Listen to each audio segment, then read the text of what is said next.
수익 축하드립니다. 지난 2월 1일 저는 여러분에게 원유 ETF인 UCO와 USO를 소개한 바 있습니다. 당시 21.8달러였던 UCO의 주가는 현재 시점 33.58달러를 넘어 한 달 만에 54% 이상의 수익률을 보여주고 있습니다. USO 역시 소개 당시 75.5달러였고 지금은 112.7달러가 되면서 49.2%의 수익률을 보여주고 있어요. 그럼 지금도 원유 투자는 늦지 않았을까요? 그리고 앞으로의 중동 정세는 어떻게 흘러갈까요? 투자 종목 검토까지 모든 것을 정리해 드릴게요. 안녕하세요, 리치플랜입니다. 지금 미국과 이란의 전쟁은 장기전의 양상을 보여주고 있습니다. 2월 28일 미국은 이란을 상대로 군사작전을 시작했고 이날 이란의 지도자 하메네이와 지도부 다수는 사살됩니다. 그럼에도 이란은 미국과 미국의 동맹국에 대한 반격을 이어가고 있죠. 실제로 이란은 쿠웨이트, 아랍에밀레이트, 사우디, 바레인, 요르단 등 주변 중동 국가를 대상으로 미사일과 드론 공격을 이어가고 있습니다. 사우디 정유 정제 시설이 공격을 받았고 두바이 호텔이 불탔으며 아랍에밀레이트 가스 시설도 공격을 받는 등 주변 국가들이 피해가 누적되고 있죠. 이에 더해서 이란은 장기전을 각오하며 호르무즈 해협까지 봉쇄하는 강경책을 펼치고 있는데요. 실제 이란은 호르무즈 해협을 지나는 유조선을 공격하면서 봉쇄가 사실임을 입증했습니다. 호르무즈 해협은 세계 원유물 통량의 20% 이상을 차지하는 중요한 길목입니다. 때문에 이러한 지정학적 불안정성은 원유 가격을 끌어올리고 있죠. 이에 트럼프마저도 4주 이상의 전쟁이 지속될 수 있다며 장기전을 예고하고 있습니다. 때문에 유가는 급등하고 글로벌 시장은 혼란에 빠져 있죠. 전쟁이 계속 장기전으로 이어진다면 국제유가는 100달러를 돌파할 것이라는 전망도 나오고 있는 지금입니다. 만약 전쟁이 장기전으로 이어진다면 원유 투자는 현재도 유효합니다. 그럼 과연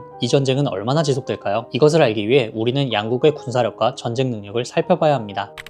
세계 군사력 지수인 글로벌 파이어 파워에 따르면 이란의 군사력은 세계 16위로 0.3199를 나타내고 있습니다. 이 지수는 0에 가까울수록 강한 군사력을 의미하는데요. 미국은 0.07로 굳건한 세계 1위를 기록하고 있죠. 물론 미국이 이란보다 훨씬 강하지만 이란 역시 무시할 만한 군사력은 아닙니다. 이란은 예비군을 포함하면 약 90만 명의 병력이 있습니다. 전차는 약 1700대 수준을 운영 중이죠. 다만 이란의 공군과 해군력은 약합니다. 때문에 이란이 주로 육성한 분야는 바로 미사일 무기 체계이죠. 이번 전쟁 전 이란의 이동식 발사대는 300대 정도가 있을 것으로 추정되었습니다. 또한 전쟁 전에 예상되던 이란의 탄도미사일 보유 수량은 약 2000기 정도에 해당합니다. 그리고 순항미사일은 250에서 400기 정도 보유가 예상되고 있죠. 이번에는 미국을 살펴볼까요? 미국의 군사력은 역시나 압도적입니다. 미국이 이번 이란에 배치한 항모전단만 2개 전단입니다. 항모전단 하나만 해도 웬만한 국가보다 강력한 전력인데 이러한 항모전단을 2개나 배치한 것이죠. 뿐만 아니라 미국은 이스라엘과 중동연합국과 함께 이란을 압박하고 있습니다. 하루에도 1000개가 넘는 목표물을 타격하고 이란의 주요 지도부 인사 사살, 주요 군사자산 무력화를 지속하고 있죠. 미국은 이란의 군사자산을 제거하면서 겨우 전쟁 개시 6일 만에 이란의 해군력과 공군력, 방공 능력까지 사실상 괴멸시켰습니다. 이제 제공권까지 장악된 이란이 할 수 있는 반격은 미사일 발사뿐입니다. 그런데 미국은 8일 만에 이란의 미사일 발사대마저 80% 가까이 제거합니다. 드론과 미사일이 있어도 발사를 못할 지경이죠. 그래서 그럴까요? 이란의 미사일과 드론 발사 건수를 집계해보면 전쟁 1일차 탄도미사일 350발에서 8일차에 15발로 급격히 감소합니다. 또한 드론 역시 1일차에 294발에서 8일차에 12발로 현저히 감소하죠. 군사자산의 상실과 미사일 발사대 부족은 이란의 작전 수행 능력을 심각히 위축시키고 있습니다. 미국은 정보력도 정말 무섭습니다. 2월 28일 미국은 이날을 놓칠 수 없었습니다. 미국이 세계 최고인 부분 중 하나는 바로 정보전 능력인데요. 바로 이러한 정보전 능력을 통해 이란의 수뇌부들이 모이는 회의 시간을 미리 파악해서 정확한 공격을 감행했죠. 이때 하메네이부터 이란의 주요 인사가 한순간에 대거 사살됩니다. 미리 정확한 시간과 위치를 파악해야 가능한 작전이었고 이때가 바로 2월 28일 낮이었습니다. 전쟁의 승기는 이미 미국에게 넘어갔습니다. 남은 문제는 하나, 바로 지상전이죠.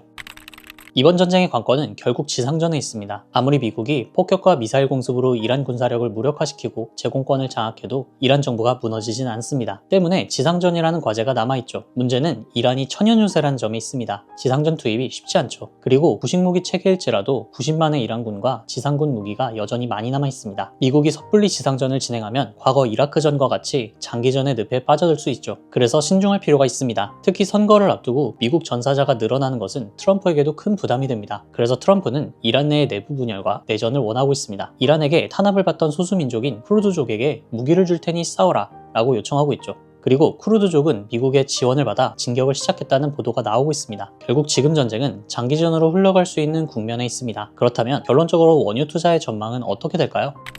미국은 이번 전쟁을 통해 이란을 압도했습니다. 이대로 가면 머지않아 이란은 미사일 공격 수단을 잃고 호르무즈 해협 봉쇄를 사실상 할 수 없게 됩니다. 다시 호르무즈 해협 봉쇄가 풀리면 유가는 안정되고 원유 가격은 하락하게 될 것입니다. 그러나 미국이 진정 원하는 이란 신정체제 붕괴를 위해서는 반드시 이란에 지상군을 투입해서 체제 전복을 이뤄내야만 합니다. 미국은 절대 이번 기회를 놓칠 수 없습니다. 지난 34년간 미국을 적대시한 이란 정권을 무너뜨린다면 미국은 중동 패권을 획득하고 중국에 대한 압박 우위를 가져갈 수 있죠. 때문에 미국은 전쟁을 추가로 지속할 가능성이 큽니다. 종합해보겠습니다. 원유 가격은 한동안 추가 상승이 가능합니다. 그러나 향후 미국과 이스라엘의 공격으로 이란이 공격 수단을 상실하면 원유 가격이 다시 하락하며 안정을 되찾을 가능성이 있죠. 미국과 이란 전쟁은 결국 장기전의 양상으로 흘러갈 것입니다. 이 상황에서 미국은 호르무즈 해협의 유조선을 미국이 지켜주겠다는 약속, 러시아 원유 규제 해제, 오펙의 원유 증산 등 전쟁에도 다양한 카드를 통해 원유 가격 안정을 시도하고 있습니다. 더하여 미국은 이란의 공격 능력 약화를 만들어 호르무즈 해협의 봉쇄를 풀어내려는 시도를 하고 있죠. 결국 원유 가격은 한동안 더 상승하다가 안정을 되찾을 것입니다. 저의 생각이지만 특별한 이슈가 없다면 원유 가격은 100달러를 넘기기는 쉽지 않을 것으로 봅니다. 제가 여러분의 긴 투자 인생, 앞으로 자산 성장에 도움이 되고자 합니다. 저와 함께 하시죠. 콘텐츠가 유익했다면 구독과 좋아요 부탁드립니다. 다음에도 유익한 투자와 경제 이야기 나눠드릴게요. 감사합니다.